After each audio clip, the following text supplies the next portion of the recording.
It can be said that everybody appreciates consistency. The Mega Shark is widely used for its dependability, and the Summoner class is frowned upon for its unpredictability. When in the middle of a boss fight, it's nice to know that whatever may happen, you have a reliable weapon at your side. And then there's this thing. Well, yeah, that's what James and I are for. Guys, it's What?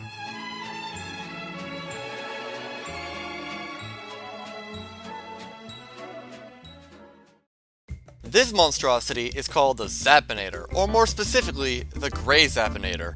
Now, some of you in the audience may be wondering, hey, wasn't that the old item that was removed from the game years ago? Yes, it is in fact that Zapinator, and it's finally found its way home in the latest update, and has some new tricks up its sleeve.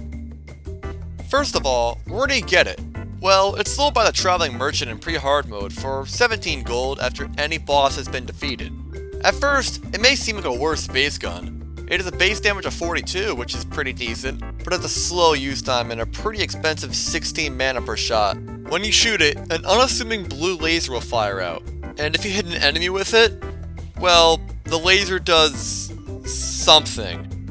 That's right, this weapon is completely random, and its performance is left entirely up to chance. Things the laser can do when hitting a target include changing speeds, which can sometimes bring the laser to a complete halt, changing direction, spawning another beam, gaining the ability to pierce enemies, gaining the ability to travel through tiles, teleporting to a new location, inflicting massive knockback on the target, or just doing 5 to 10 times its original damage for no good reason.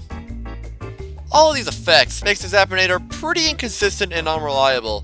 Most weapons perform strongly in 1 or 2 situations. The Mega Shark is good on single targets, the Meteor Staff is great on segmented enemies, even the seemingly worthless Clinger Staff can block off short passages protecting the player.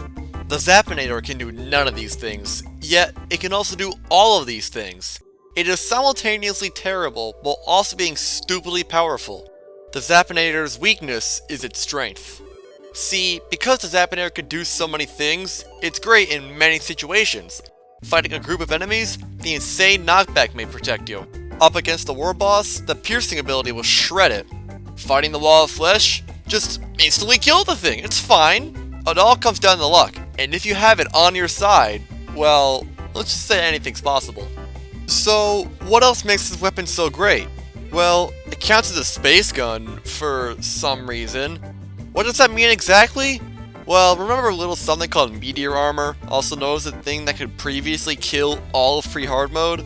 Yeah, well, its set bonus reduces the mana cost of the Zapinator down to 0, negating one of its only downsides. You know, aside from the thing not working every once in a while. This makes the weapon much more spammable, and because you never have to stop firing, you can keep on rolling the dice and have a better chance of getting the desired effect. In conclusion, the Zapinator is a pretty good sidearm for magic users and can easily shred through all of free hard mode. Some of the time. I mean, it kinda falls off in hard mode as enemy health becomes a little too high for it to handle. The random effects won't be as powerful, and you'll find yourself lagging in DPS. Now that I think of it, this weapon's kinda just a gimmick. It gets overshadowed by better hard mode weapons.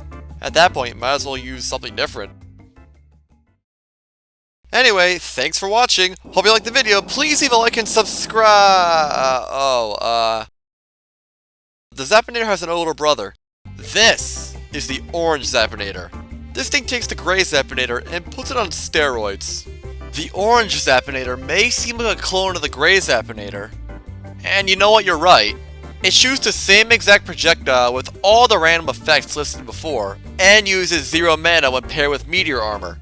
What makes it so good then? Well, it has a base damage of 100! 100! Do you know how crazy that is for a weapon that you can get right at the start of hard mode? This thing could carry you up until Planetara, and I bet it could even beat Planetara with the right setup. So, what is this golden setup? What makes this Zapinator as deadly as possible? Well, first off, get rid of any joy you may have left. Once you accept the fact that this weapon is garbage, you will become one with the garbage and will be able to do plenty of garbage things.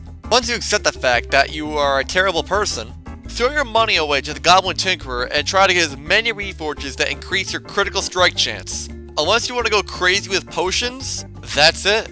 With a build centered on crits, all these random laser effects will do double damage much more frequently. And if you somehow land a crit while a beam decides to do 10 times damage, well,